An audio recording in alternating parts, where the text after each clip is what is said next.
রত্না দরজা খুলে দেখে তার একমাত্র ছেলে আশিস এক মা বাবা হারা মেয়ে গৌরীকে বিয়ে করে এনেছে।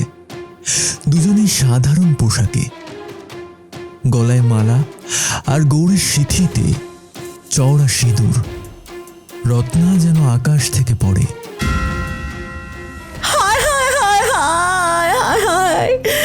কি কাণ্ড সাত সকালে! আশিস, তুই শেষমেশ এই ভিখারিকে বিয়ে করলি? হায় হায়, আমাদের না জানিয়ে ভিখারিকে বিয়ে করে ঘরে ঢুকলি আশিস। মা, গৌরী তোমার বৌমা। সেদিন তো আমি তোমাকে বলেছিলাম ওকে আমি ভালোবাসি, বিয়ে করতে চাই। ওগো, তুমি কোথায়? আর কত ঘুমাবে? বাইরে এসে দেখো, আমাদের ছেলের জীবনে তো অমাবস্যা নেমে এলো। এই শুনছো? বাইরে আসবে তো নাকি? মা, শান্ত হও।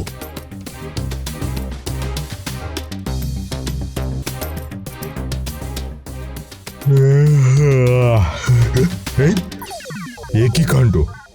ছেলে তো বিয়ে করে ফেলেছে। বিয়ে? এই বিয়ে আমি মানি না। ঘাট থেকে নামাও ওকে। বাবা, বাবা, গৌরী খুব ভালো মেয়ে, ও সবাইকে নিয়ে থাকতে চায়। আমি ওকে খুব ভালোবাসি বাবা। এইসব ঢঙের ভালোবাসা! চাল নেই চুলো নেই এক ভিখারির মেয়ে, থাকার মধ্যে ছিল ঠাকুমা। গত বছর নিজের ঠাকুমাকেও জমকে দিয়ে এলো, আর এবছর আমার ছেলের গলায় ঝুলে পড়লো। অপয়া একটা! মা, হচ্ছেটা কি? কি যাতা বলছো তুমি? গয়না কোথায়? ফুলের মালা ছাড়া তো কিছু অঙ্গে দেখছি না। আমার কোনো গয়না নেই মা, আমার কোনো গয়না নেই। তাও থাকবে কেন? ভিখারি! মা, অনেক হয়েছে। এই নিয়ে পরে কথা হবে। গৌরী, চলো ভিতরে চলো।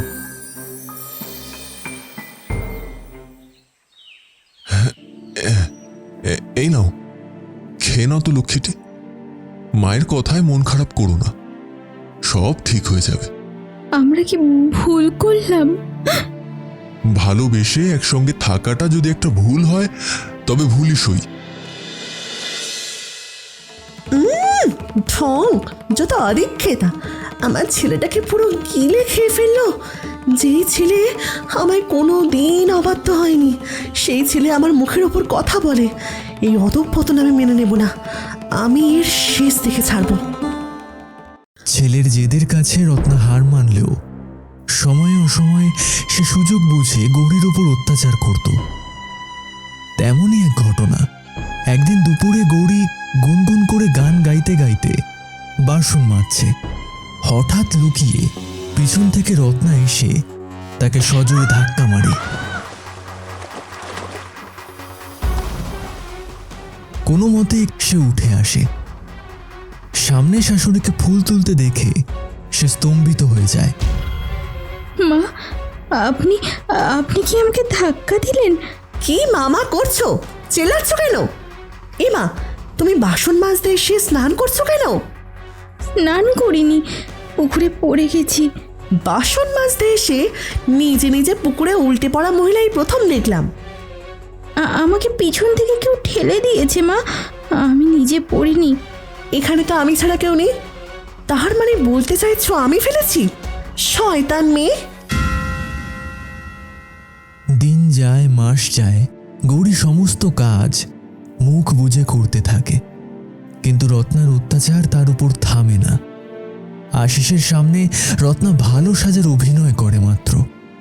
একদিন সকালে আশিস মাঠে যাওয়ার জন্য তৈরি হয়। গৌরী, আমার জলখাবারটা দাও। আজ আর বাড়িতে খেতে আসবো না, মাঠে আজ অনেক কাজ। এই নাও, তৈরি। শোনো, আজ সন্ধ্যায় তৈরি থেকো। বাউনির মাঠে মেলা বসেছে।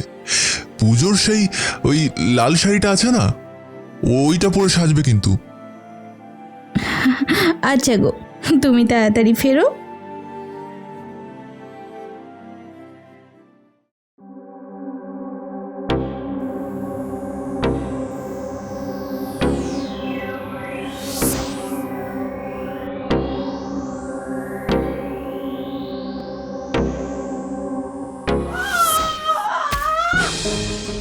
মাগো মাগো, মরে গেলাম গো, পা ভেঙে গেল মনে হয়। মেঝেতে তেল এলো কোত্থেকে? এই তো মুছলাম। মা, আপনি তেল ঢেলেছেন এখানে? আমি ফেলেছি মানে? হাত থেকে পড়ে গেছে। তুমি অন্ধের মতো হাঁটলে আমি কি করব? পাটা বেশ ফুলেছে, পড়ে গিয়ে ভালো চোট পেয়েছে বৌমা। ঠিক হতে একটু সময় তো লাগবে, কিছুদিন সম্পূর্ণ বেড রেস্ট নিতে হবে বৌমাকে। তবে বলছিলাম, কতদিন রেস্ট নিতে হবে ডাক্তারবাবু? প্রায় 1 মাস। আচমকা পড়ে গিয়ে পা চিড় ধরেছে, তাই হাঁটা চলা করলে ওইখান থেকে চিড়টা বেড়ে যেতে পারে, একটু খেয়াল রাখবেন।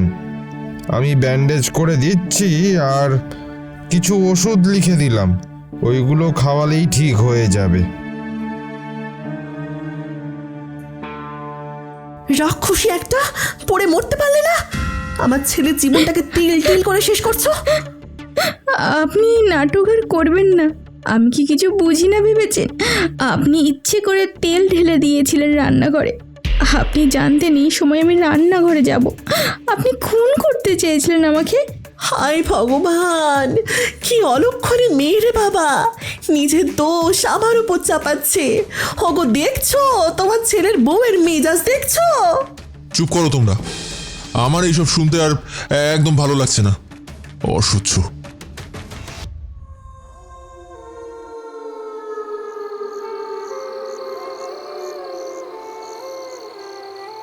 মা, মা আপনি? আমায় ক্ষমা করো মা, ভুল বুঝেছিলাম। এই রুটিটি খেয়ে নাও, শরীরে জোর পাবে। ওষুধও খেতে হবে।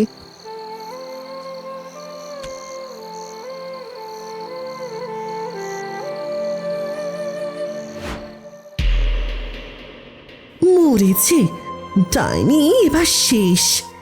বিষ এবার কাজে দেবে। ওকা এলে বলবো নিজের দোষের জ্বালায় বিষ খেয়ে মরেছে।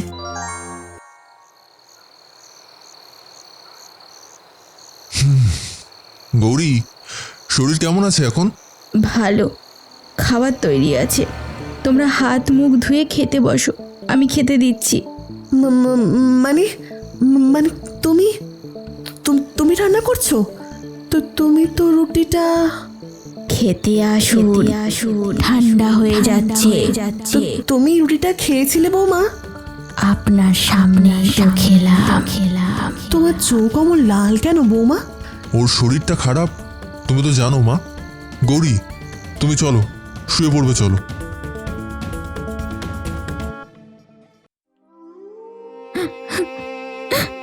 আমার কপালটাই খারাপ, না বিয়ের আগে সুখ পেলাম, না পরে। এত সুন্দর স্বামী পেয়েও আমার কপালে সুখ সইল না। ঢং দেখে পাচ্ছি না, মাঝরাতে নাটক শুরু করেছে। ওরে ওরে বাবা রে, ডাইনি ডাইনি, ছেড়ে দে ছেড়ে দে ছেড়ে দে, আশিস বাঁচাও, ও বাবা বাঁচাও, ডাইনি। মানুষ, আমাকে বিষ খাইয়ে মেরেছিস। আমি তোর কি দোষ করেছি?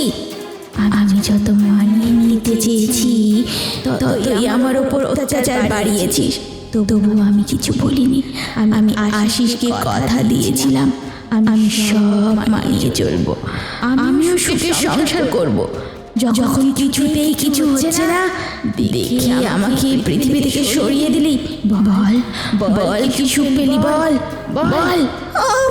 আমায় ছেড়ে দাও বৌমা, ছেড়ে দাও। বৌমা, এখন আর আমি তোর বৌমা নই, এখন আমি তোর জম।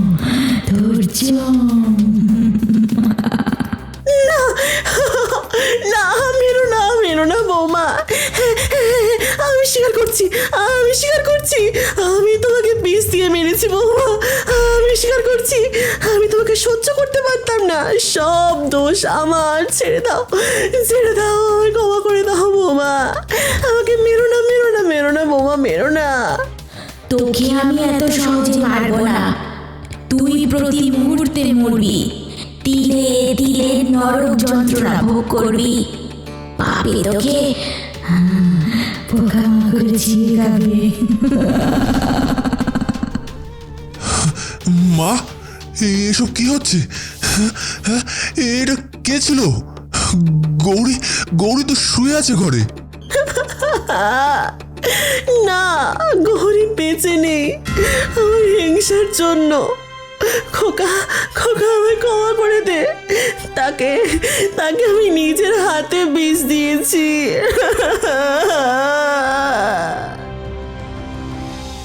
না না না, গৌরী, গৌরী, এই গৌরী, ওঠো, ওঠো গৌরী। না না, এটা হতে পারে না। না মা, মা তুমি এটা কি করেছো?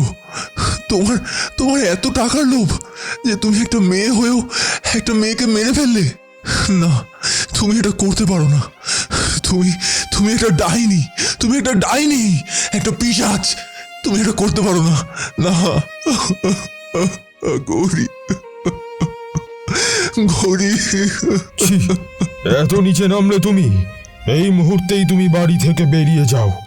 এই রকম পাপীকে নিয়ে আমি থাকতে পারবো না। অনেক সহ্য করেছি, কিছু বলিনি বলে আজ তুমি এত বড় একটা ভুল করে ফেললে। আমার গৌরী, এই গৌরী।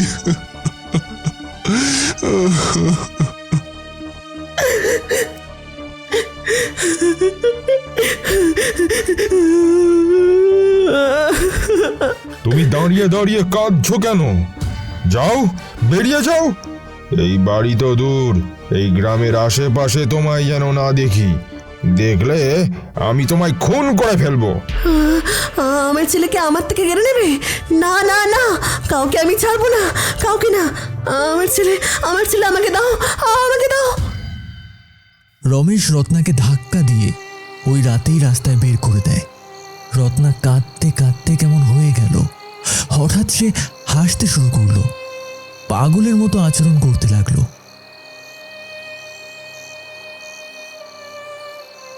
হঠাৎ করেই একটা হায়না এসে রত্নার উপর হামলা করে। রত্নার আর্তনাদে আকাশ বাতাস কেঁপে ওঠে।